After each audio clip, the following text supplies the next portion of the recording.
Welcome everyone. Welcome to tonight's Acts 2 workshop, Self-Care for the Caregiver, Flourishing Amidst the Challenges of Dementia. I'm Dr. Rob Glukoff, servant leader of the Acts 2 project and professor, Florida State University, College of Medicine. In case you are unfamiliar with the term Acts 2, it stands for African American Alzheimer's Caregiver Training and Support Project 2. Folks, I am excited about the prospects of tonight's workshop.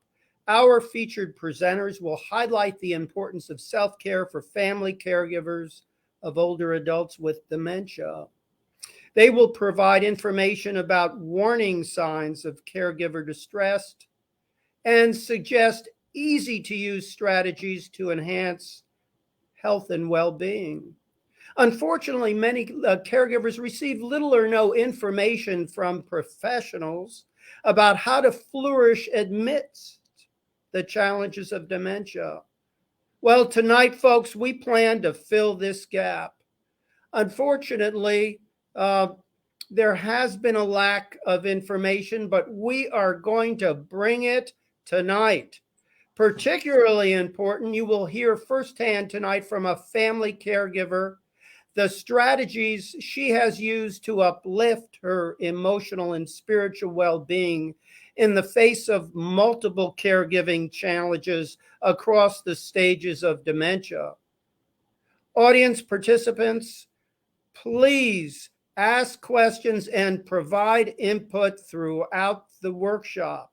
Before I introduce this evening's presenters, I want to recognize our partners who've contributed both resources and guidance in the development of Acts 2's Dementia Caregiver Workshop series.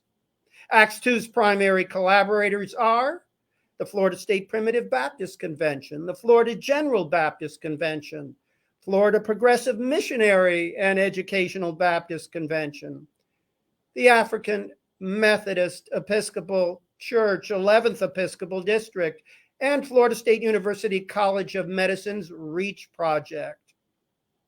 Turning now to tonight's presenters, we have three inspiring speakers: Dr. Nakeisha Rodgerswill, Dr. Linda Miles, and Mrs. Tomeka Norton-Brown. And I have the distinct privilege of serving as moderator for this evening's workshop. Please permit me just a few words to share about each of our distinguished speakers. Our first presenter, Dr. Nakeisha Rodgerswill, earned her bachelor's in biology degree at Acadia University. She attended medical school at the University of West Indies and completed her internal medical residency at the Yale New Haven Health Program. Dr. Rodgerswill subsequently received fellowship training in geriatrics at Harvard Medical School. She is currently clinical assistant professor at Florida State University's College of Medicine and is a key member of FSU's internal medicine residency program at Tallahassee Memorial Healthcare. Dr. Rodgerswill has over a decade of experience caring for hundreds of older adults with complex medical concerns. Through her book, Secrets of Savvy Seniors, some of whom are caregivers, she equips medical professionals with the tools needed to guide seniors in achieving optimal health and well-being. In her limited spare time, Dr. Nakeisha Rodgerswill enjoys spending quality time with her parents and family, listening to music, dancing, and engaging in the creative arts. Our second presenter, Dr. Linda Miles, received her PhD in counseling psychology from Florida State University. She has worked in the field of marriage and family therapy for over 35 years, focusing on stress reduction, resilience, and relationship building. Linda has authored several books, the most recent of which is Change Your Story, Change Your Brain. She is the caregiver for the the love of her life, her husband, Dr. Robert Miles, who's in the late stages of dementia. Linda is determined to provide a welcoming home environment to ensure he has optimal quality of life with family and friends. Linda enjoys walking on the beach, cooking Italian family recipes, reading and writing. She especially loves hanging out with her grandkids ranging from ages 10 to 28. Last, Tomeka Norton-Brown is coordinator of the Acts 2 project. She has worked in the area of survey development and evaluation for the past 22 years. Tomeka has served as a caregiver for her dear aunt and uncle with dementia and has a passion for helping others. Tomeka has been a great source of encouragement and support for literally hundreds of family caregivers of older adults with dementia across Florida. She is also a strong leader by example in her church community. Folks, during the course of this workshop, I encourage you to share questions to be answered after each presentation using the text message function of Facebook Live. We also will have a 15-minute question and answer period following the last presentation. And now we have Dr. Nakeisha Rodgerswill. She is savvy, I want to tell you. Welcome, Dr. Rodgers. It's a great pleasure to have you here this evening. Thank you so much, Dr. Rob. Pleasure to be here. So I am excited, and I'm hoping that this will bless a lot of people. So let us go. So tonight, my topic is going to be caregiving from the perspective of the doctor. So these are things that I wish my doctor, and I guess I wish that doctors would tell our patients. So without further ado, let us begin next. So tonight, for the next 20 minutes, let me be your tour guide, and I'm going to take you through redefining what caregiving is. I'm sure many of you, if you've taken the time to come, you're already up to speed with it, but we'll go over it. We'll recognize what caregiver distress is, and then I'll give you tools to partner with your primary care doctor, your family physician, to prevent you from reaching to that point. And I like to wrap up with what I call my simple Dr. Nakeisha self-care pearls. Next.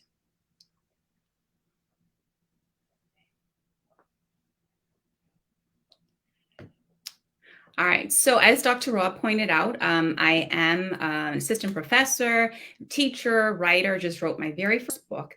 And this was a love that I wanted to really do. And in that book, I spoke a little bit about caregiving because it's so, so important. I see it in so many of my relatives, my sister, family, friends, and so forth. And one of the things I said in this book is that caregiving is an art that few will master. I mean, until you have experienced it, there's always something to learn. Hence, this talk tonight. Next.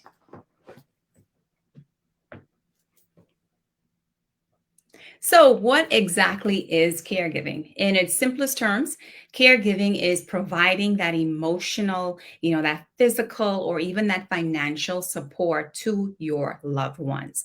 As we know, caregiving is conducted by 85% of the caregivers that we think of are actually unpaid informal caregivers. And only 15% are really done by caregiving agencies, as shown in this graphic. When we think about caregiving, we also define it based on how long someone's been caregiving. So we've had spouses, as Dr. Miles will tell you in her presentation, that have been doing this for many years. So they are pros at this, as opposed to maybe a young daughter who, as a result of a father suffering an acute illness, is thrown into this very acutely. So we look at caregiving in terms of the duration. We also look at it in terms of the location. So I'll kid you not, there are caregivers who are on site, living with their loved ones, and they're actually caregivers who are doing an amazing job, even remotely, trying to manage their loved ones' issues. Next. So, what are the stats on caregiving? So, about less than 10 years ago, the AARP Association said that if we were really to put a money price or dollars to the amount of work that you all do, the bathing, the dressing, dealing with your patients and your family members, this would total under a trillion or nearly $500 billion. So, this is a really large workforce and a lot of revenue. And as I stated before, this workforce, this revenue is generated by 85% of people that are actually unpaid informal caregivers. Next. So I want to show this slide, and I'm sure you guys will have noticed that as caregivers start to come about, what we're noticing is that we're now at this crossroads of what we call the sandwich generation. So look at that graphic, and I'm sure you can see, this is now, a young woman, young couple, where they're in the throes of raising a young family, young, beautiful family, but also having to balance that with, the care of their older parent. So we're now in this sandwich generation, which sets a lot of my patients up for, issues with caregiver distress. And actually 60% of our caregivers are actually female. So this is something that I definitely wanted to highlight. So how do we approach this? Next. So what exactly is caregiver distress? I initially had this slide as caregiver burnout, and Dr. Rob was like, Dr. Rogers, I need you to, give us some hope. So we reworded it to caregiver distress. And in simple terms, it's basically that state of emotional, that physical, that inertia where you're just like, I can't take this anymore. Okay, next. So how does it present? So in our office, we see a lot of different patients, and it presents in several, common ways. So there are common themes that I want to share with you all that you're probably going to sit back and say, yep, I've experienced that one before. Next. So as a Christian physician, a lot of my patients really enjoy when, I start to talk about my faith with them, or they share their faith with me. And I've seen, patients that are, albeit very, very devoted to their loved ones, but it takes a toll. Sometimes I think about scriptures with the prodigal son, where you'll have this daughter or son, and they are in the throes of caregiving. And sometimes they'll come to me and say, Dr. Rogers, you don't know what it's like. I'm doing everything, and this other person's not pulling their weight. And so you have people that will spiral down through apathy, then they're balancing that with this guilt of feeling like, well, I have to honor my parents. I have to do this. On the flip side, you go from the patients who become apathetic, they feel overwhelmed, no one's helping me, where is God and all of this, to some that may even, become excessively, I wouldn't say hyper spiritual, but they need an outlet. So they need some way to divert the stress of caregiving. So it affects your spiritual life. Next. It also affects your emotional life. So I'll share with you a little statistic. About 20% of the patients that we see that undergo caregiving battle with some form of depression. What does that mean? So in this graphic, clearly depicted here, we'll have patients that'll come in and they will fit the definition of being depressed, being overwhelmed. And as a result of, having to care and provide this incredible amount of duty to their loved one, it sometimes can affect not just them, but affect the people that are also in their circle. So you may have young women who, unfortunately, because of the stress of caring for the older parent, may develop intimacy issues with their spouse. With thinking about the finances, who pays for hospice, who pays for respite care, all of those things can compound relationships. And as a result of that, you can have issues with, again, marriages, issues with, children, where the loved one becomes the focus of everything. So there's that emotional aspect as well. Next. Physical. So I'm sure you all in this graphic, everyone can relate. We know that dementia has 7 stages. You have the initial stage, stage 1, all the way to the end stage. We like to think about it as, we sometimes as physicians, we call it the slow goodbye. So imagine yourself watching this person that you revered growing up, or this loved one kind of slowly slip away from you. That takes a toll on you, not psychologically, but also physically. As we go through the 7 stages of dementia, I like to keep it as I teach my students.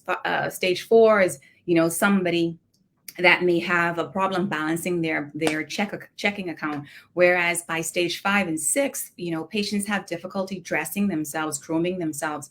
So I see a lot of patients, and caregivers that come in complaining about back pains, herniated discs. They may have chronic migraines, and they're like, doc, I can't figure out what's going on. So all of these things play a role, and every organ system can be at risk with caregiving.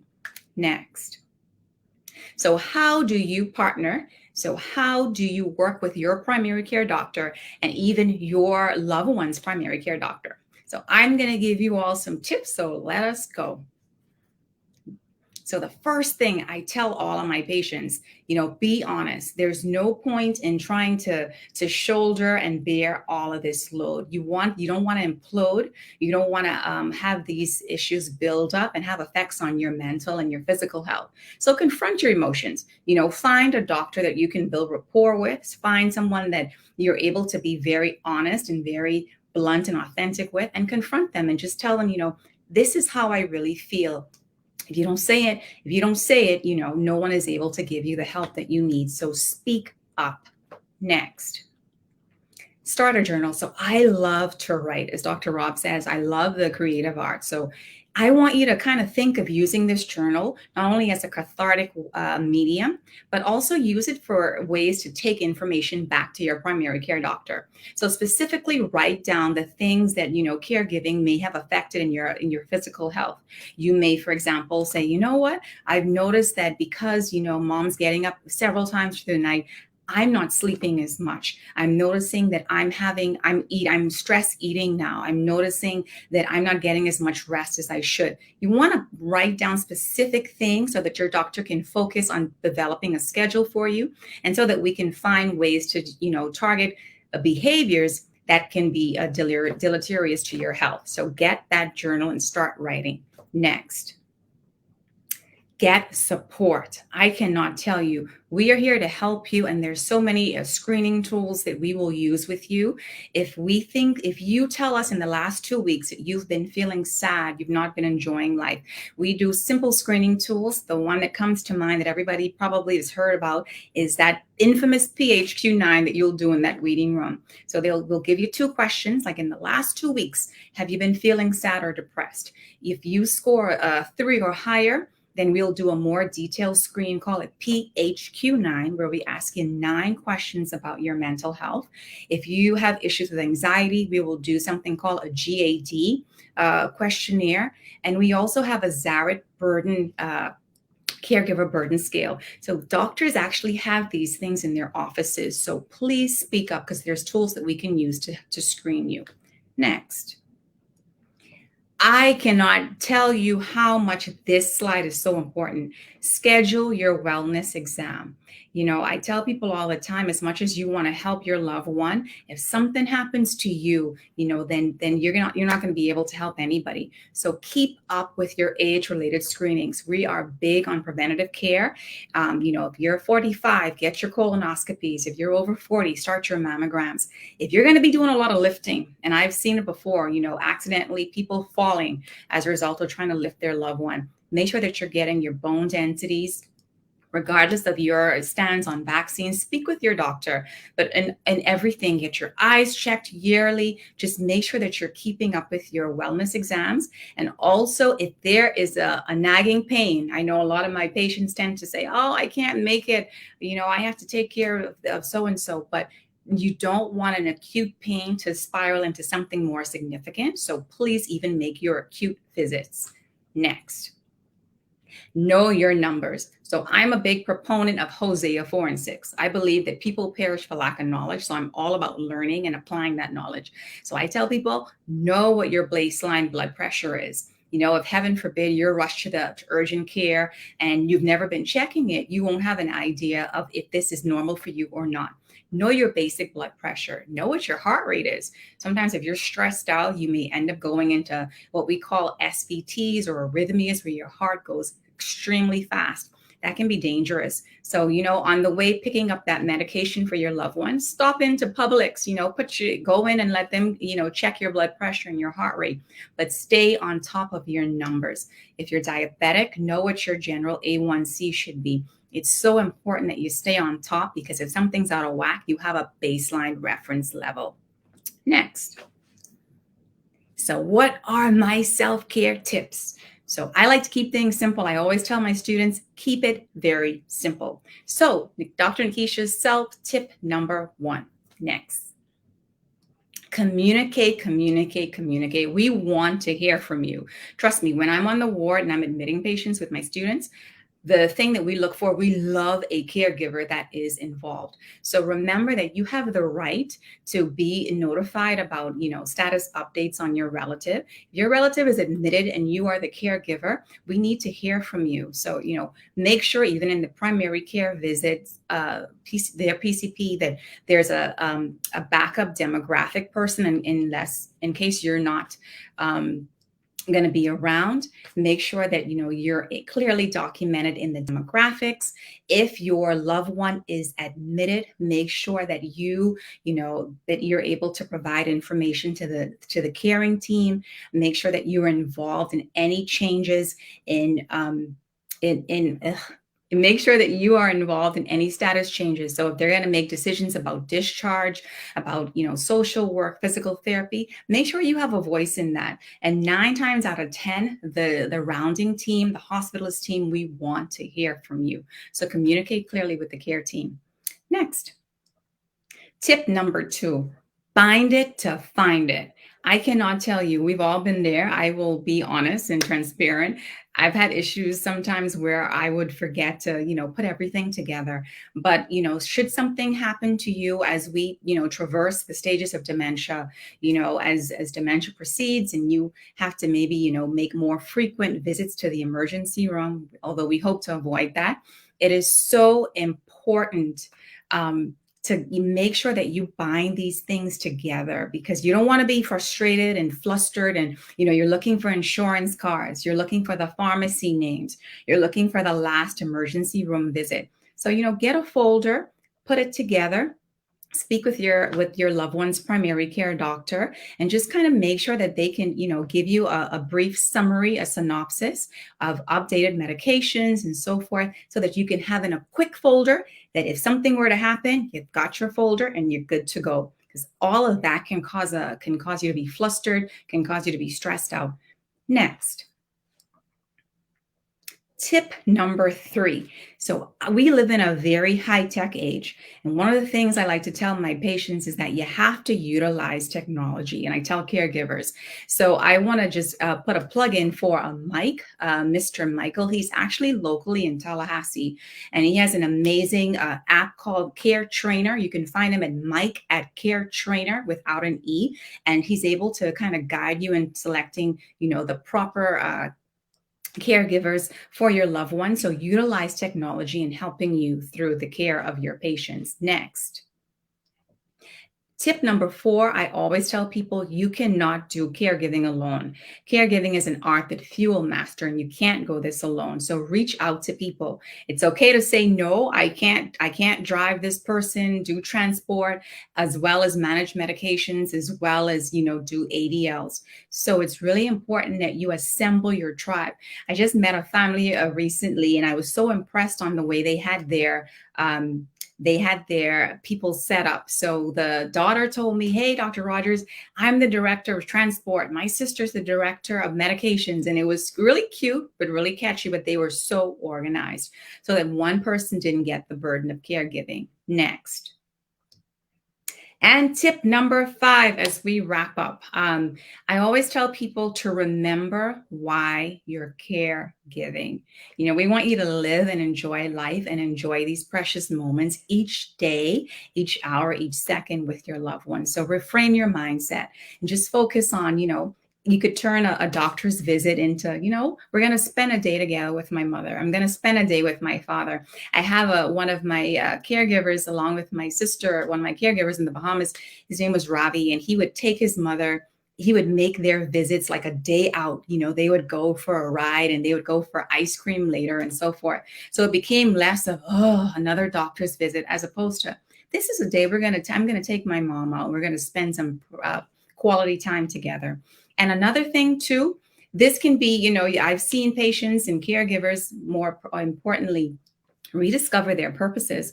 I'll give you an example, with if you're having to, deal with medication management and deal with, a management of wounds, you have no idea the skill set may become beneficial and may actually allow you to go into a new business venture. So there's always different ways to look at things. So again, those are my 5 tips, and I hope those were beneficial. I'm looking forward to questions. And next. So again, you can follow me at Dr. Nakeisha MD on Instagram or on my website. Always look forward to hearing from you and your questions. And with that, I will conclude. And thank you all so much for showing up tonight. Thank you.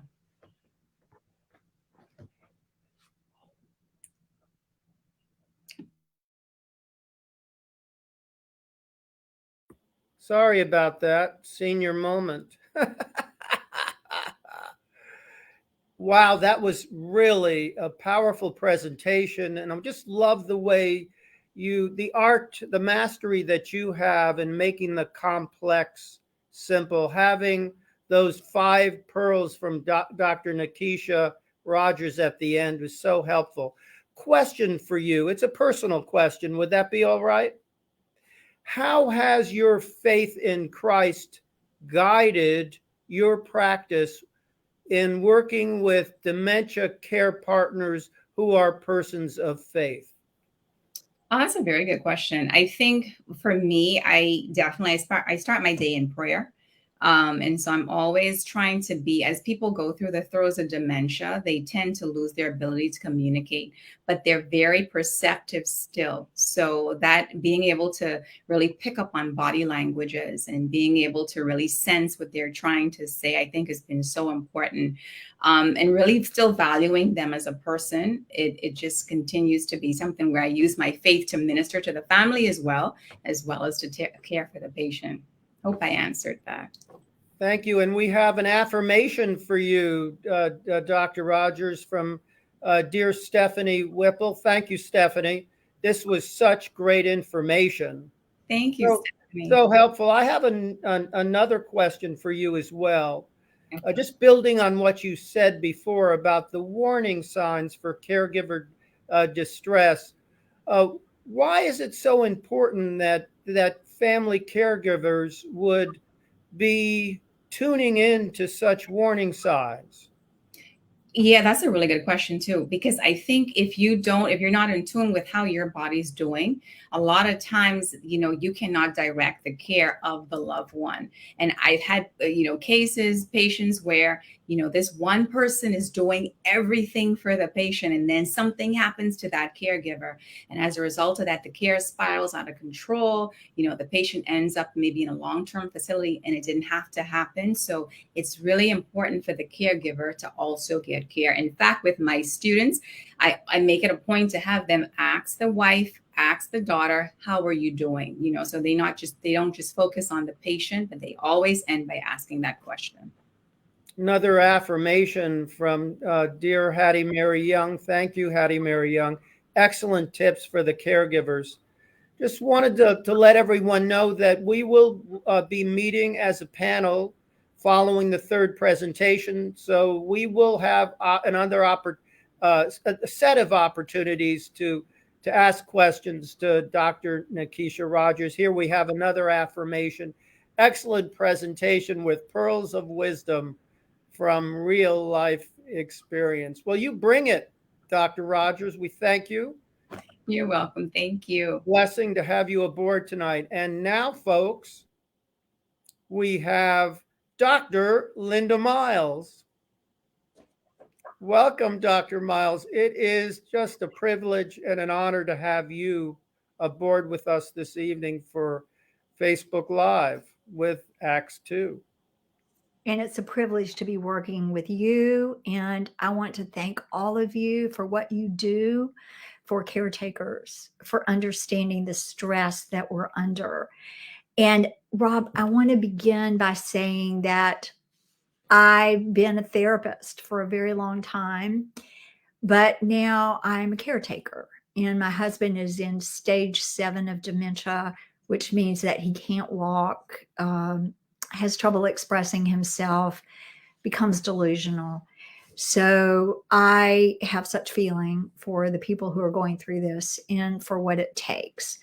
And Dr. Rogers, thank you so much for your collaborative approach, because that has been one of the most helpful things to me, is to collaborate with the internist. And what I do is I send him a fax every time I was going to take Robert in. We have hospice now, so I can call them, but I would send him a fax and bring him up to date. So I think it's so important to have that kind of collaboration, and thank you for what you do. So as a dementia caregiver, I know about burnout because I was a caregiver. I was a single parent. I was in grad school and I crashed and burned, and I didn't take care of myself. I just kept pushing, pushing, pushing. And the irony is, I was lying in my bed, surrounded by books I was reading on stress, to do a paper on stress, and I couldn't get out of bed. And it took me months to recover. So I'm very aware of checking in with myself, and of what Dr. Rogers said, of making sure about my blood pressure, making sure about all my preventative care, because I know what happens when you go down. So anyway, let's do the next slide. One of the things I want to talk about, because we're talking about flourishing as a caregiver, and I want to emphasize that because I have had so many moments of meaning and flourishing. And one of the best moments was when my husband didn't know who I was. And he and I used to work together at the mental health center, and he thought we were still at the mental health center. So I walked in the room and he said, I have seen you around a lot, and I am really attracted to you, and I really would like to marry you. So I'm not sure if he knew who I was or not, but we renewed our vows. And this is a picture of finding joy amidst suffering. And we did it with our family. And you can see how happy I am. And he was happy because we were with our family. Slide. I want to talk about the importance to me about staying centered. And what I mean is having prayer. Dr. Rogers was talking about that she prays every morning. I try to pray a lot every day as well. And there's something called the loving kindness prayer that I do. And that is, I think to myself, may I be healed. May I be at peace. May I be filled with loving kindness. And then I think for my husband, may you be healed. May you be at peace. May you be filled with loving kindness.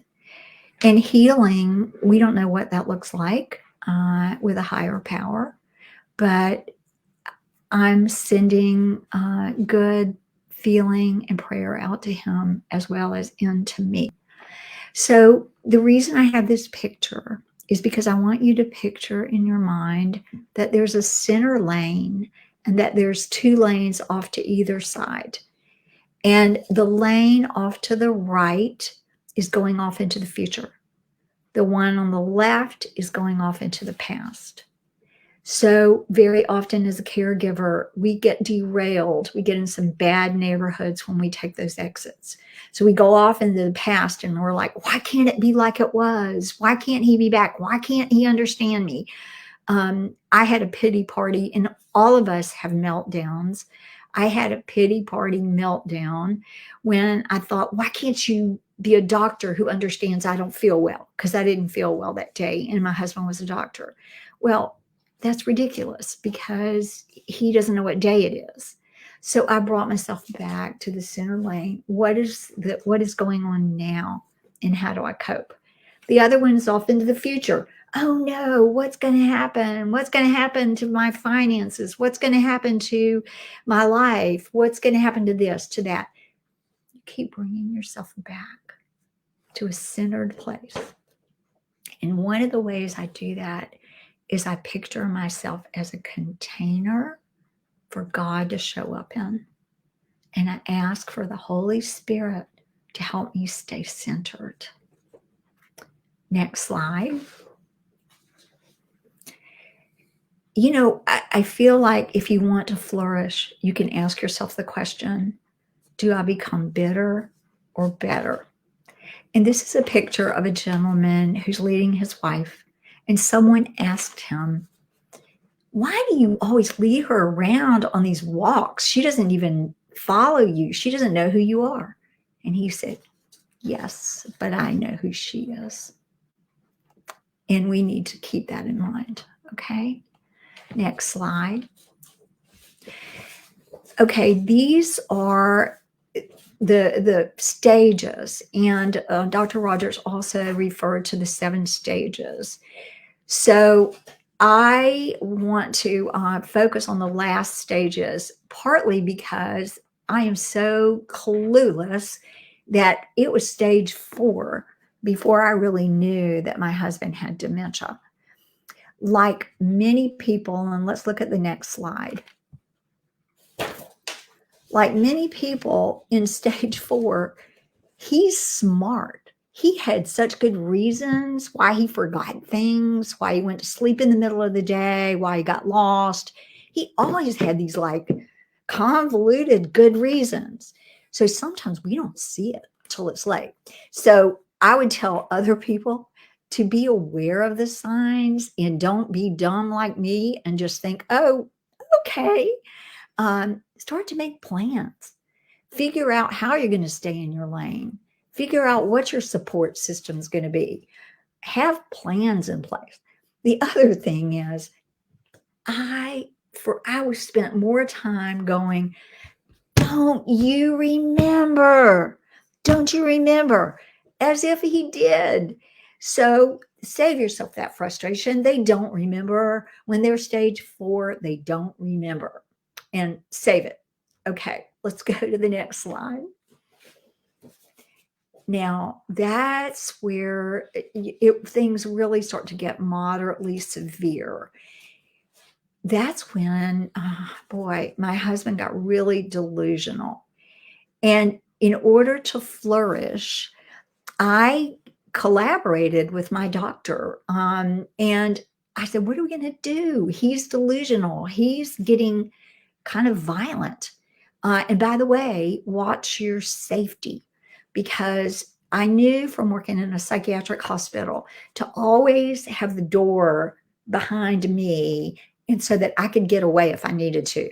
And it was a good thing because my husband's huge and he lost control. He got scared and he knocked out a wall with a chair. You do not want to get in their face. You do not want to argue with it.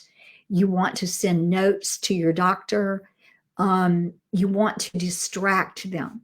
So he was saying, I've got to go now. I've got to go now. I have to go now. Well, I knew he was in no condition to go anywhere. So I use what I call tomorrow talk, because they all won't remember tomorrow. So I'd say, we're going tomorrow. And I'd use a very calm voice. We're going to go tomorrow. And I had a trusted friend who would say that, I'll come and pick you up tomorrow. And he wouldn't remember. Next slide. In stage 6, you really start getting very fatigued as a caregiver. You need to have compassion for yourself that you are going to have some meltdowns. I really can be wishy. And I have certain friends and a daughter-in-law who's a nurse that I'm able to vent to. So I would text a long text, and some of these things are really wishy about how I was feeling. But you know what? It's not good for us to hold in the frustration because we get adrenaline and cortisol. So don't do that. The other thing I would do was pretend car rides, because my husband would get frustrated with me and he would say things like, if you understand what I'm saying, just get out. And rather than me get all reactive, I would try to keep a sense of humor, and I would go, okay, walk out and either just ride around my neighborhood or just sit there in the driveway. And I would do things that I like to do while I was sitting in the driveway. I would get away from the anxiety. And when I would come back in, he'd go, oh, wow, you're home. I'm so glad to see you. Perfect. So cut yourself away, take time out from those situations. Next slide. So bottom line is when you get to stage 7, oh my gosh, that's when you got all the physical stuff. My son has been a savior. He and I are devoted to keeping my husband home. So I take a shift till 3 in the morning. He comes on at 4, and we don't get into this life's not fair thing. We just get into this is what we need to do. Let's help each other. Next slide. Remember that when you hold on to the anger, it's like you're drinking Drano and wanting someone else to die. You want to be better, not bitter. Next slide.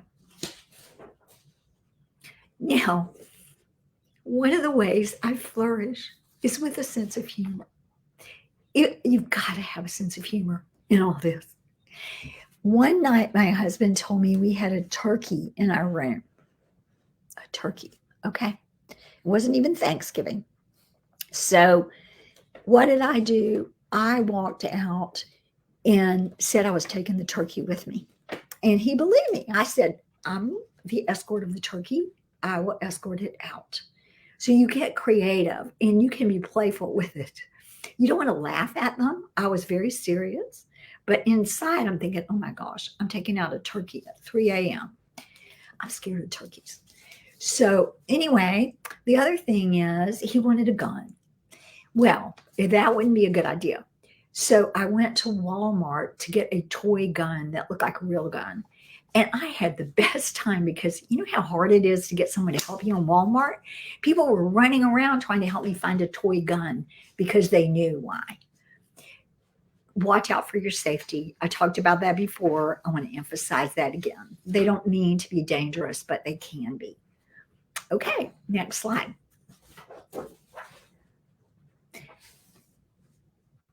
Okay, the kindness of strangers. I cannot tell you how touched I have been by the people who've supported us. For example, the last trip we took, we were struggling to get off the airplane. The pilot came out of the cockpit, took my husband's arm, and took him to his wheelchair. And I said to him, do you know who that was? And he said, the air steward. I said, no, it was the pilot. I had an ambulance come one night, the EMTs to pick up my husband. One of my neighbors comes down on a golf cart and he said, I'm retired. I used to be a fireman. Anytime you need help, I'll ride my golf cart down here and pick them up. The handyman fell in love with my husband because he had a grandmother that he took care of with dementia. So he told me, I'll be on call 24/7. If he falls, you call me. Don't just assume that your help is only your family. There is so much kindness out there that has touched my heart beyond anything I can say. This is a picture of hospice doing a celebration for my husband, who was a doctor in the Vietnamese War. And hospice has also been unbelievable. And one thing I want you to know is that when you're stage 7, your loved ones are eligible for hospice. Many people don't know that, and they don't understand all the help that you can get from hospice. Next slide. It's so important to be in the present moment. And I write books about it. I have a book, Train Your Brain. I have another book called Change Your Story, Change Your Brain, so that you look at this, what you're saying to yourself and how to calm yourself down. But spend time in nature. It says erratic exercise. Well, I guess sometimes that's what we get, but what it meant to say was aerobic exercise. 20 minutes of aerobic exercise 3 times a week reduces anxiety and depression. Also, deep breathing, because you'll realize you're holding your breath a lot. So when you breathe in, you think the word be, and when you breathe out, calm. Be calm. And sometimes I just picture myself as a container where I'm going to empty my ego and allow God to show up, to allow the Holy Spirit to fill me in that moment. Okay, next slide. Now, this is the last slide. It touches me to share this with you. But keep making memories. This is hospice. This is a music therapist singing to my husband. You're going to hear him start singing because he recognizes the song. And you're going to hear me start singing. There are so many moments like this. Even though it's hard and it's a long goodbye, really let yourself be in these present moments, and I'll let you listen to this now. Stardust of yesterday, the music of a newborn love. Sometimes I wonder why I spend the lonely night dreaming of a song. That's right, this melody haunts my reverie. You're singing. I am once again with you. When our love was new, and each kiss an inspiration. Oh, that was long ago. Keeping the story of song. Perfect. Beside a garden wall, in sunshine bright, you are in my heart. The nightingale tells its fairy tale of paradise below. So I need it. In my heart it will resonate. My star. Stardust memories, the memories of love's refrain. And I walked in the other night and my husband said, I fell in love with you the first time I saw you. He knew me. He knew who I was. So there's still those incredible memory-making moments. So hold on to that and keep making memories. Don't just think it's only in the past. You can make those now. Thank you. So I think we have some questions. Thank you so much, Dr. Miles. That was deeply moving, very personal and inspiring. We have a question from Kathy Irvin. What doctor should you expect to learn about the stages of dementia? What doctor? You mean, my internist was like Dr. Rogers. Dr. Rogers would be excellent. Someone like her who's a geriatric physician, but a lot of internists know the stages. There's also a lot of information online, And also, Dr. Glukoff, remember I gave you to post an article that I did that has all those resources for people where they can look that up. Yeah, thank you so much, Dr. Miles. Also, for those of you who have registered, you will receive Dr. Miles' PowerPoint presentation in which the 7 stages are articulated. If you haven't registered and are here with us without registering, please just click on to our video trailer or to the video that's going to be produced after this event. You'll see it in 15 minutes following, usually 15 minutes following our workshop tonight. And you can click the link and it will come to us to get those slides. Alternatively, you can just email Tomeka and she's going to give you, our project coordinator, her email address and get those slides from Tomeka. And thank you, Hattie Mary Young. You got an amen and an amen, Dr. Miles. Precious tips for coping, says B. Jean Williams. Thank you, B. Jean. Thank you, B. Jean. Faye Lewis, this has been so helpful for me. I've been seeking for this type of help for several months.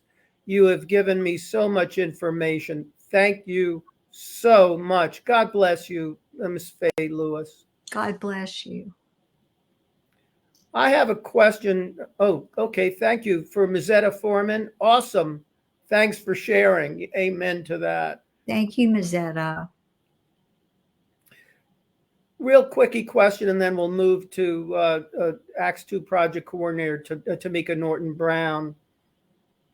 You talked a lot about being present in the moment. Mm-hmm.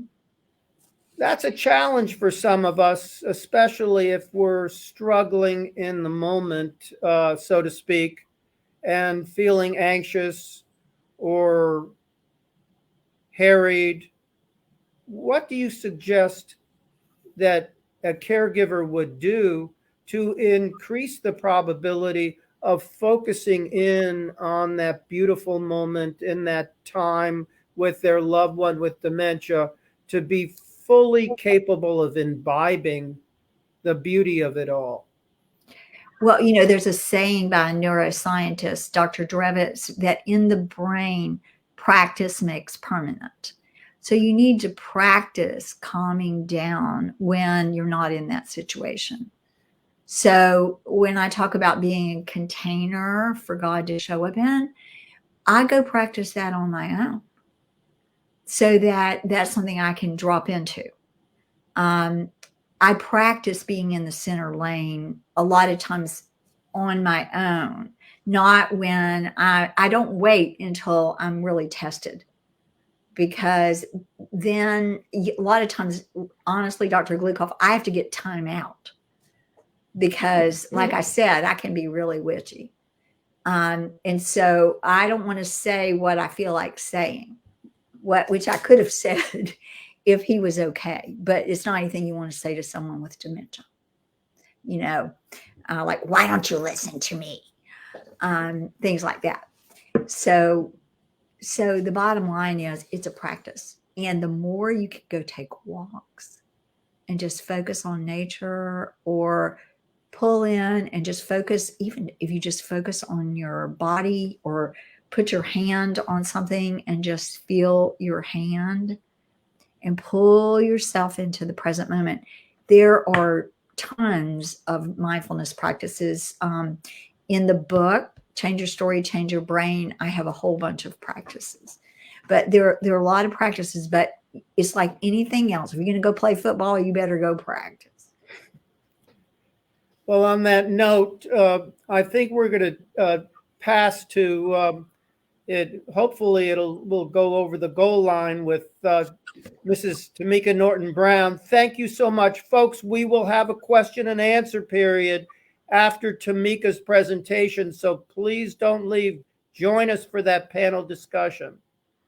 And now, Tomeka Norton-Brown, Acts 2 Project Coordinator. Welcome, Tomeka. Thank you so much, Dr. G.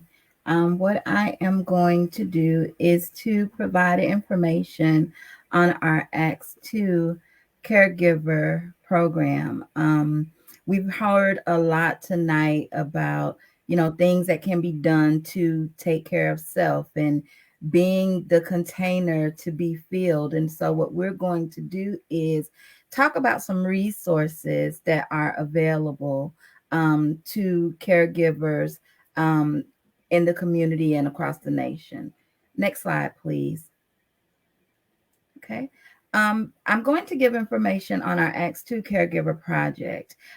First of all, let me say that Acts 2 is a free faith-based skills training support for African American caregivers of loved ones with Alzheimer's or dementia. Now, I mentioned that we are faith-based. That simply means that we have woven in elements such as prayer, scripture reading, faith sharing into the actual 12-session program, but we're also ecumenical. So we are open to anyone.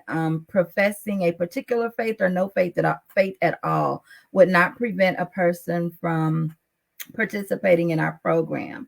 I often describe our program, our objectives, as being the branches of a tree.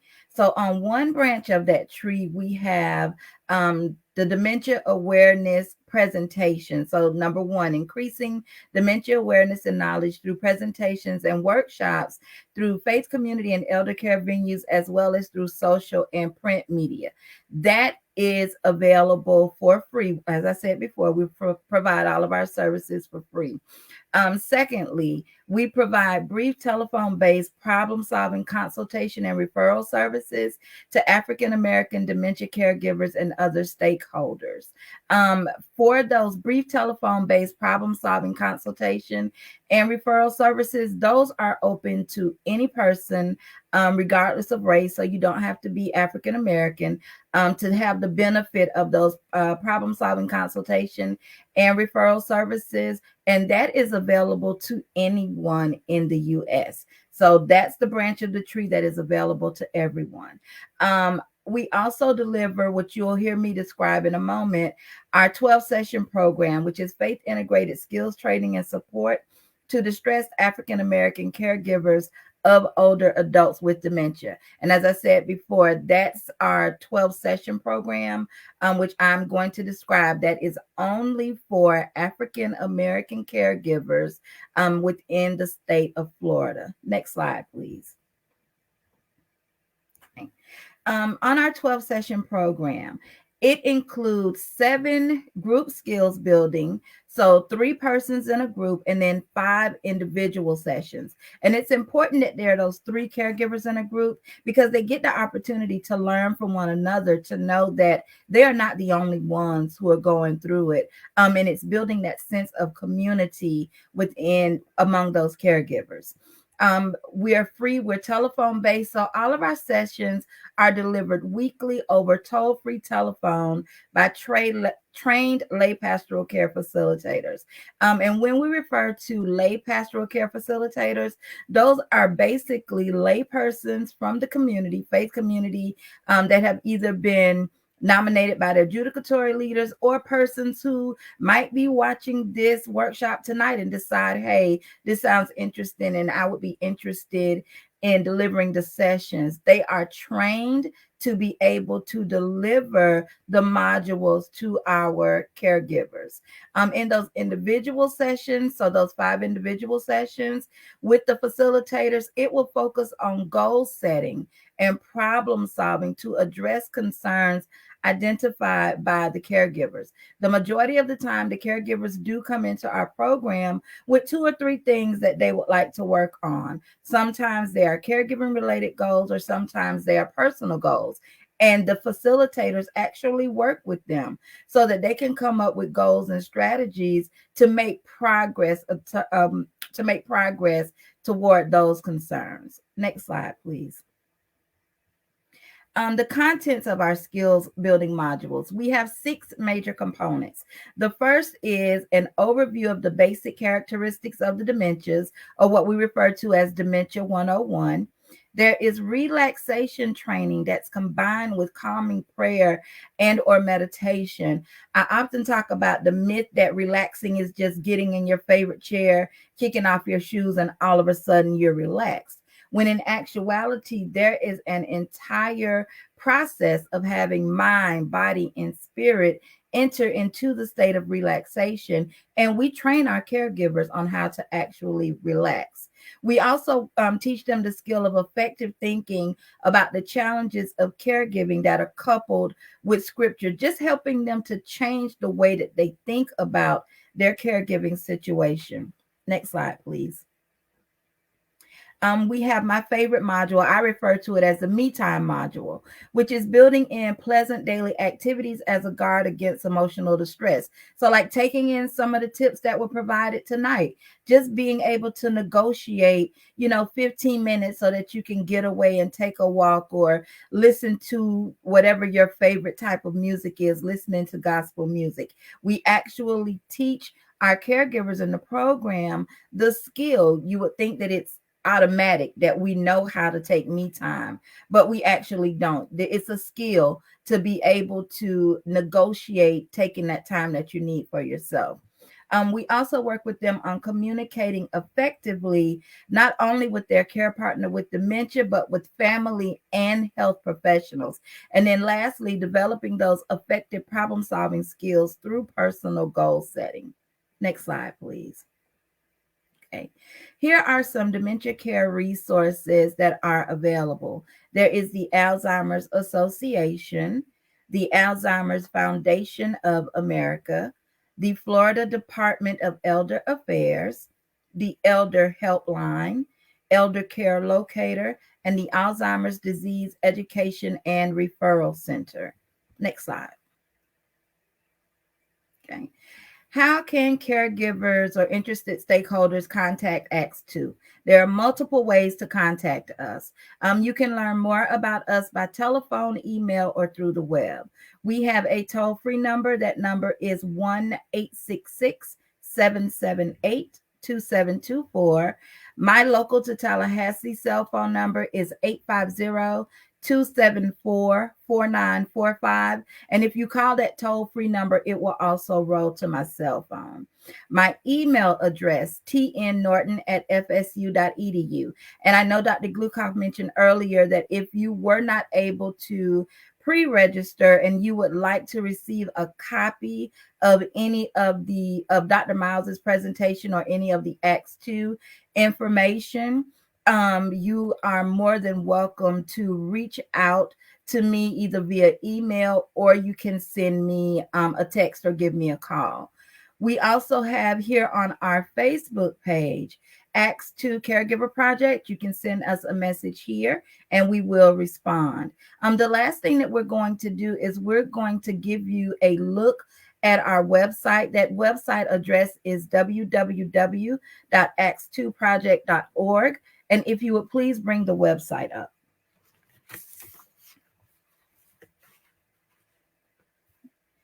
If you will click on links, please.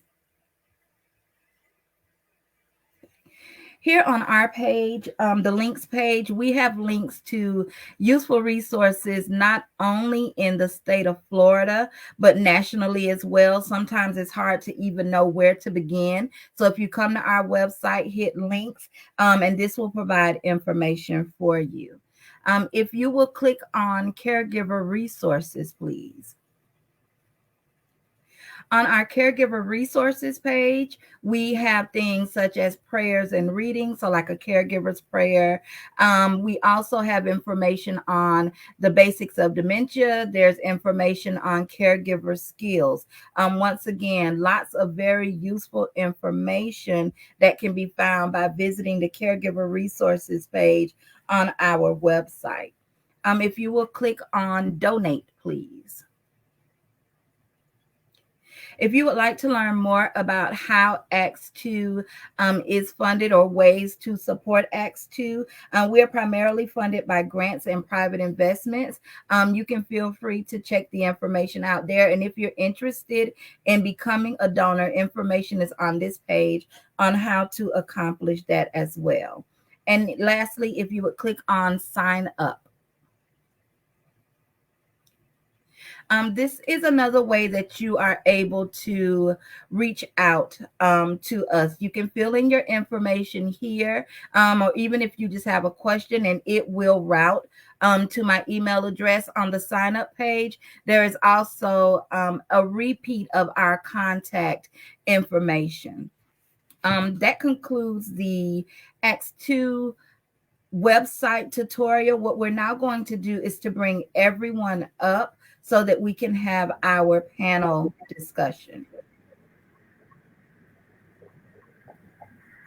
Well, boy, this was quite a powerful workshop this evening. I'm just overwhelmed myself. I'm thankful that we don't have to end at this point, and that we have an opportunity for additional questions to our illustrious panel. If you wouldn't mind, Espy, our social media coordinator, if you could share a question, please, with that from our one of our participants. From dear Stephanie Whipple, thank you for your active participation, Stephanie Whipple. Do you think, as the stages progress, the caregiver also experiences stages as well? Now, we'll start with you, Dr. Miles, and then we'll ask Dr. Rodgers and the future doctor, Tomeka Norton-Brown.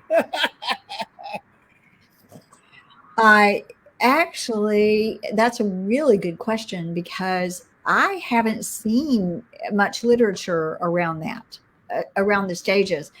I can say from what I've observed working with people and my own experience, there's definitely a stage of denial where you just can't believe it's happening. Dr. Rodgers, maybe people like you can pick up on it early and inform caregivers, listen, there's warning signs here, because there's a real tendency to deny it. Underplay it big time. Mm-hmm. And like I said, my husband was a smart cookie. He could explain away anything. But I think then you go through some real angry times where you get angry that they're not, they can't remember, and you want them to remember. I think there is some depression, some normal depression and loss across the stages, because every stage you keep losing more of them. But Dr. Rodgers, have you seen any literature about the caregiver stages? Yeah, I don't think there's actual literature, and that would actually be a good topic to study. But I totally agree with you. It's almost like if you're losing someone, so you go from that anger, that frustration, the grief. So it's almost, to me, synonymous to the stages of grief. So you're angry, you're fuming, and then there's this gradual acceptance of it as you start to get the strategies to cope, as you start to understand the process. So I have patients, like I say, caregivers, who, as long as you explain what to expect, then they're better able and they're more prepared. I don't know if you found that education. Absolutely. And also, Dr. Rodgers, with myself, just when I know that, and I know, okay, this is the next stage and this is what's going to happen, then I prepare. Then I'm like, okay, yes. So this is this stage, and we're going to have to face incontinence, or we're going to have to face a lack of mobility. Yeah. So yes. Good question. Let's hear also from Tomeka, and then we'll have Stephanie's question. Tomeka Norton-Brown, since you've been a caregiver for your dear aunt and uncle, please, your thoughts. I agree with both Dr. Rodgers and Dr. Miles. Having sat in the seat of having to be the one to provide that care for my aunt and my uncle, as I noticed the decline in them, I picked up that there was also a decline in me. I developed, when I was caregiving, I'm very open about, I developed high blood pressure and anxiety and insomnia and all of these things because I was trying to make sure that they were okay, but at the same time forgetting to make sure that I was okay as well. So I do believe that as a caregiver, you're right there with them every step of the way, walking that journey with them. So you are gonna go through certain stages, and we can hide it. And I say we hide it as well as we can for so long, but then there comes a point where the rubber kind of meets the road, and you have to admit that this is kind of what's going on with me. Thank you. Could we have Miss Whipple's comment and another question, please, SB? The training sessions were very helpful and informative. I lost the sense of isolation and gained another community of support. Thank you, Miss Whipple. That was very thoughtful of you. Is there another question, SB? If not, I have one to ask the panel.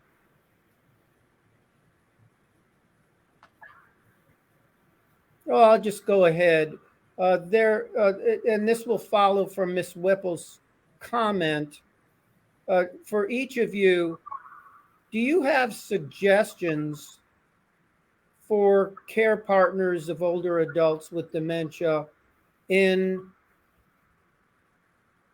giving themselves permission to seek support from others? That's just such a challenge when many of us as caregivers, including myself, maintain the illusion that somehow, we can make it on our own. If I admit that I'm struggling, that somehow that's a sign of weakness.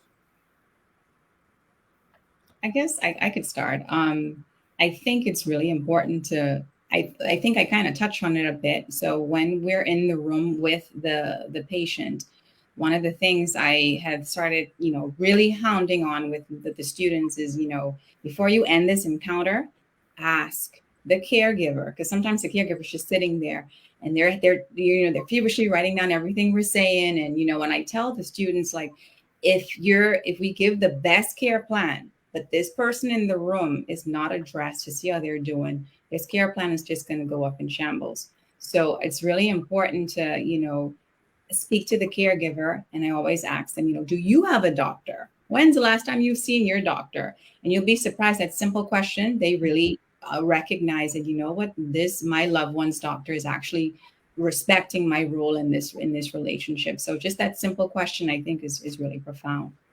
Thank you. Dr. Miles? I'm more like Tomeka, which is that I got very symptomatic, and I as much as I tell people what Dr. Rogers just said, I tell anyone that I had trouble drinking my own Kool-Aid and going, I need to take care of me, and giving myself permission. What helps me is to remember, love one another as thyself. And I have to say, okay, well, wait a minute. What am I doing in that equation? Because it is not my instinct to do that. My instinct is love one another. Who can I help today? So yes, I have to drink my own Kool-Aid on that. Tomeka, you talk a lot about keeping that pitcher full rather than empty. Your thoughts? We're talking about Kool-Aid as well, so I couldn't. Yes,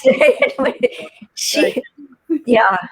Right. I think that's exactly what it is. I'm all about, not when I'm talking to caregivers, and even self-talk that I have to do with Tomeka, is to remind myself that I deserve the same grace that I'm given to everybody else. We worry so much about, are they okay? But we never stop to ask, are we okay? And there were examples. I often talk about how I watched my grandparents, be caregivers for everybody in the community, but I never saw my grandmother tired. I never saw my granddaddy, take a break. And so my mindset from childhood has been, you just go and you get it done. But I believe that as we know better, we do better. And so, we have to learn that And it's okay to say to somebody that today's not a good day, that I need a little bit of help. There's strength in being able to ask for help. So that's the tip that I always try to live. I live it, and I also try to leave that with folks that I speak to. We have a comment from Kathy Irvin. Thank you, Kathy, for being such an active contributor. Please share with caregivers how to seek a care companion for themselves. Your comments, let's start with you, Tomeka. What I would say is fortunately, there are a lot of resources that are available. The problem is just that the community isn't aware of them. I would say use our toll-free number, use my cell number, call me. Let me know what your needs are, and I will do the research to kind of point you in the direction of what you need. The first step is admitting that you need the help. And from that point, we can start the journey. So just reach out to try to get the help that you need. Quickie question follow-up for Tomeka and then for Linda Miles. You talk quite a bit in presentations about the challenges that you had in asking for help. What was the turning point for you when you decided to let others know that you needed help, Tomeka? And then we'll ask Dr. Miles. I have to be honest, it was very difficult. It actually came from a conversation that I had with my primary care provider. I love my primary care provider. She was picking up and noticing that every time I came, there was a new issue. Every time I came, there was a new thing. And so she just kind of started asking me what was going on. And she told me that it was safe for me to let her know everything, because we try to hide so much, because you don't want anybody to think that, oh, I can't handle this, or, I'm ill-equipped to take care of my loved one. And I struggled caregiving for many, many years without saying anything to anybody about the things that I was going through. And so it wasn't until I had that conversation with her, and she basically said to me, if you don't make some changes, they're going to be alive and you're going to be dead. Now, what do we have to do to fix it? And so that was the wake-up call that I needed. It was exactly what I needed at the time to kind of spur me to start thinking about, okay, I need to do what I need to do for me. Dr. Miles, what was your turning point? Well, actually, I was blessed because my son is a pastor. He came with his family for last Christmas. And unbeknownst to me, he had gone and found another job as a pastor here. And he told me, Mom, you can't keep doing this. He's the one that told me, you can't keep doing this. I'm moving in with you and I'm helping. So we literally do shifts. He gets up starting at 4 and I stay up till 3 a.m. And so he's been just a godsend to me. But I can't say like Tomeka, like I had some turning point where I just got it. He gave it to me as a gift. Well, thank the Lord for that. Let's hear from Dr. Rodgers about what has led her to focus after doing that internal medicine residency at Yale. What led you to focus on your work, your passion, in working with savvy seniors? Yeah, I get classy. So actually, I when I was younger, I was always really comfortable with older people. I think my mother remembered when I would go to this bakery and just get donuts. And I think I told you before, they tried to figure out why is she staying in there for just 6 donuts.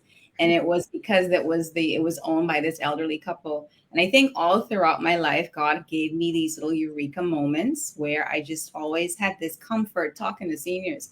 I feel really comfortable with them. They're very sassy, very direct, but they are so appreciative. The simple things you do and the life lessons you get from them, I think, is priceless. So a lot of times they think that I'm helping them, but they're actually helping me. So it's kind of selfish, but yeah. And we have time for one final thought, and we'll start with you, Dr. Rogers, please. I would say, for everyone that attended, I definitely commend you for that. So it just speaks to your desire to get more knowledge. I'm big on learning. I think that knowledge is power. I say that so many times, that Hosea 4:6 is so true. So, continue to show up, make yourself, knowledgeable, speak to your doctor. That is your right. Find care groups online, speak to people in your community, and never be too proud to say, I need help. And you have no idea who you're going to bless. So I would just say, get the knowledge and apply it. Well, I'd say you've blessed the Tallahassee community and all those other communities whose seniors, the lives of seniors you've touched, Dr. Rogers. Thank you. How about you, Dr. Miles? A final thought. Well, I loved your title about flourishing, because people don't think that you can be a caregiver and have deep meaning and flourish. And yet I have had so many moments, and I really wanted to get that across. It isn't just this one-sided thing, because when we're giving, we get oxytocin and dopamine, those chemicals that make us feel really good. And when we're too much into ourselves, we can be really pulled down in a prison of our own ideas. So not to forget that there's so many moments to flourish. So beautiful. Thank you. Tomeka Norton-Brown, your final thought, please. My final thought would be that take advantage of resources that are available to you. Be open to it. Ask for the help that you need, and know that you are worth it. My final thought is the attitude of gratitude. I am thankful to these three wonderful women. Um, I hope that I qualify as a savvy senior, Dr. Rogers. I'm sassy would certainly be something that I think I can live up to. But and Dr. Miles, really, your beautiful sharing of your experience with your dear husband has really touched our hearts and minds, and also for us to really take advantage of the idea of centering more and taking time for self-care within ourselves, however we do that, whether that's through mindfulness, prayer, or meditation, whatever that should be, to find that time for self-nurturance. That's so important. And Tomeka Norton-Brown, just appreciate your dedication to the community and your willingness to be so open about your own journey when you really were not asking for help, and then later turned to being a model for others to ask for help. So I thank you, folks. Just a request to the audience, please follow us on the Acts 2 Project, Caregiver Project Facebook website, and on our public website, Acts 2 Caregiver Project, acts2caregiverproject.org. Our next workshop will focus on nutrition, boosting the well-being and health of older adults living with dementia. And I would add the caregivers to that equation as well, being one of them myself. So we'll soon announce the date for this workshop in the Acts 2 Caregiver Project Facebook website. We appreciate this audience. We love you. We feel blessed by you. Have a wonderful evening. Thank you, Marquise Campbell, for your thoughts. Thank you, Hattie Mary Young. Thanks to Miss Whipple, and thanks to B. Jean Williams. We have been blessed. So bye for now.